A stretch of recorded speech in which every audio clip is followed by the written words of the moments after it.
Welcome back, guys. Today we are going to be installing an American Defense Delta mount onto a standard scope. In this case, we're going to be using the Primary Arms Raptor with the ACSS reticle. You guys know I'm a huge fan of that, and that's going to end up on this SCAR 17 Heavy. That being said, this is a pretty standard installation procedure. It's really the same as most other scope mounts would be. So if you're using a different mount or certainly a different optic, the procedure is going to be, if not the exact same, very similar. Just check back to your owner's manual, read the instructions thoroughly, and make sure you're not skipping any steps, because some scope mounts may be slightly different than this one.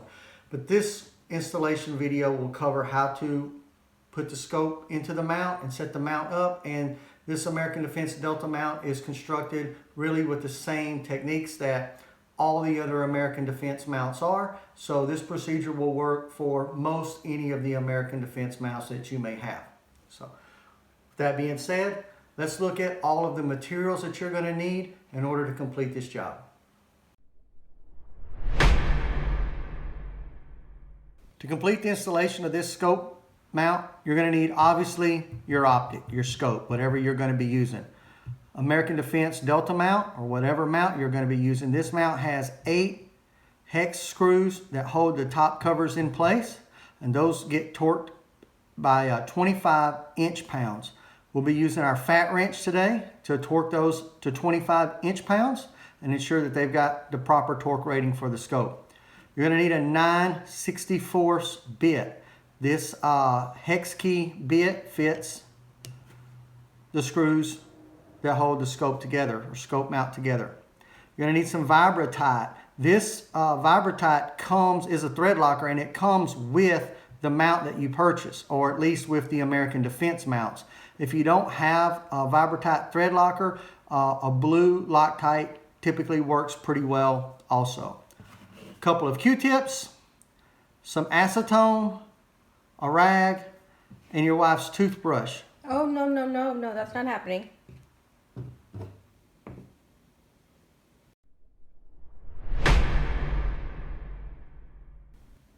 So for the installation, we're going to start out by removing all the screws from the scope rings. Those will go straight into our acetone. The acetone will help to remove any oils that are on those screws. While those are soaking, we're going to take our Q-tip, add a little acetone. Notice we're not getting this on the optic. We're going to clean out these threaded holes. Make sure there's no oil on those threads. Acetone dries and evaporates very quickly, so this will only take a minute.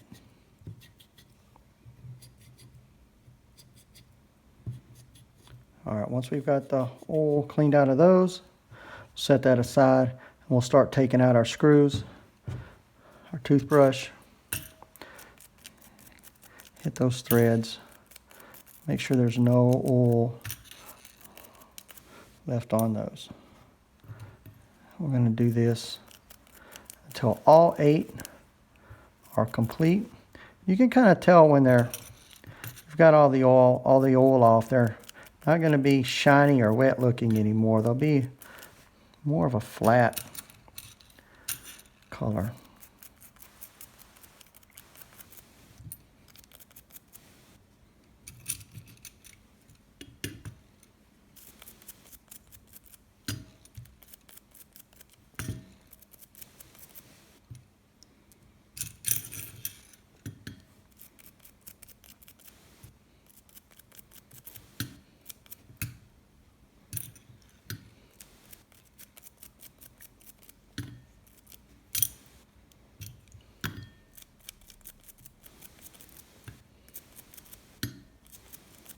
Okay, now that all 8 of those are done, we'll set those aside to dry.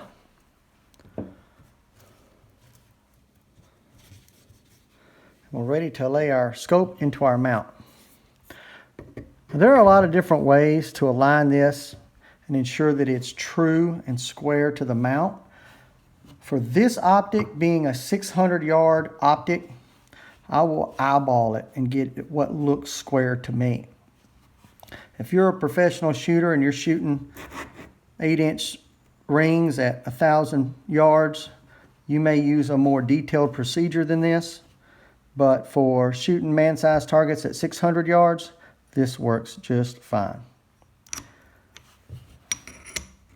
So, one thing that you can do, particularly if you're running this on an AR, we're running on a SCAR, and a SCAR has a monolithic upper, which means that it's one piece of aluminum from the very back of the Picatinny rail all the way to the front sight. But on an AR, sometimes those are two pieces, and you don't want this scope mount bridging between the two different pieces. You'll run a cantilever mount, which will allow you to move this scope a little farther forward while keeping the mount on the upper receiver itself.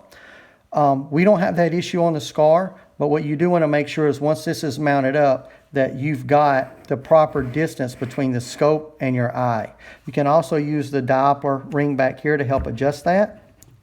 And this is really for fine tuning, but you need to get it pretty close depending on the placement of the mount and the scope within the rings.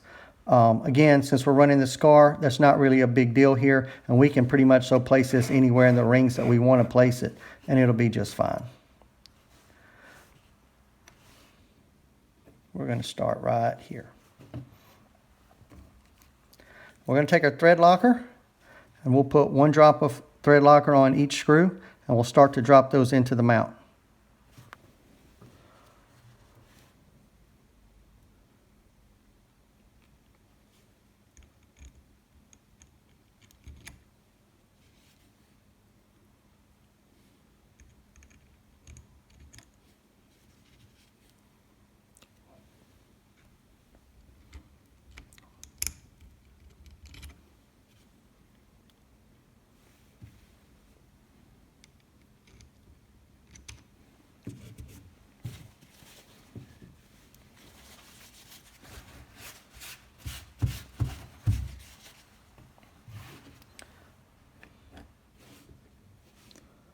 Okay, we've got thread locker on all the screws.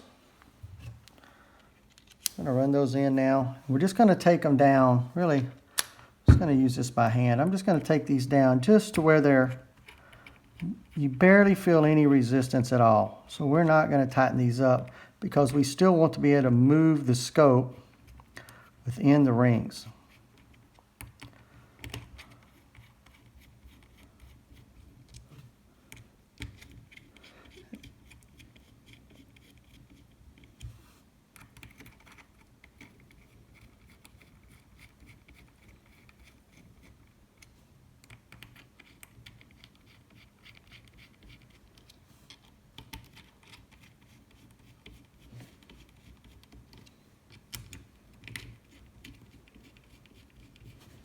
Okay, those are all snug, but we can still adjust the scope left and right. Now we're going to go ahead and drop this mount onto our rifle, lock it into place, and begin to ensure that the reticle is square and true to the rifle. There's many different ways to do that. One of the easiest ways is just to put a piece of tape on the wall. Make sure that it's level. You can use a level to make sure that it's level up and down, and then line that piece of tape up with your center post on the ACSS reticle, making sure that you're holding your rifle square, and then you know everything's true. There are some other more complicated techniques, but again, we don't need to get into those on a 600-yard engagement optic. It'll be just fine doing it this way. So I'm going to go ahead and set that up now, and we're going to skip right through to the torque sequence on these 8 bolts. Once you get your scope aligned and the reticle is in line with the rifle and everything is true, make sure that you've got an even gap between the top of the scope cap and the scope mount itself. These are pretty even. You don't want them touching, you don't want them binding. These look good. We're now going to start to tighten these screws in a crisscross pattern.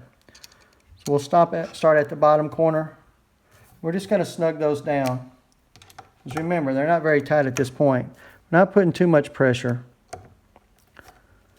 just enough to take all the slack out of all the screws.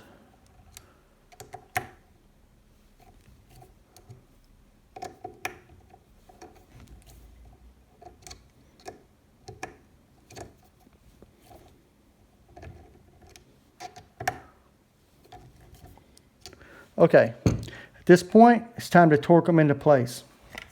We're going to take our Wheeler fat wrench. I'm going to set this at 25 inch-pounds. So you can see the little red line increasing. I want to take it up to the 25 mark. There, now we're set at 25 inch-pounds. We're also going to torque these in that same crisscross pattern.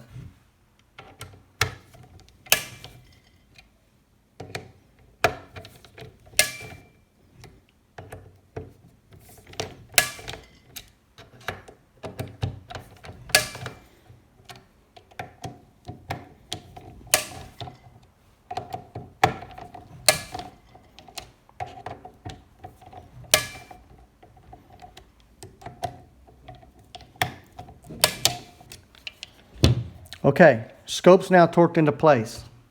One thing that we need to cover is setting up these quick detach levers on the American Defense mount. These levers are the same on all the mounts, but as we can see here, this one is too tight, and this one is not tight enough. So this will be a great example as to how to set these up. And it's actually pretty simple. We're going to start with the one that's not tight enough.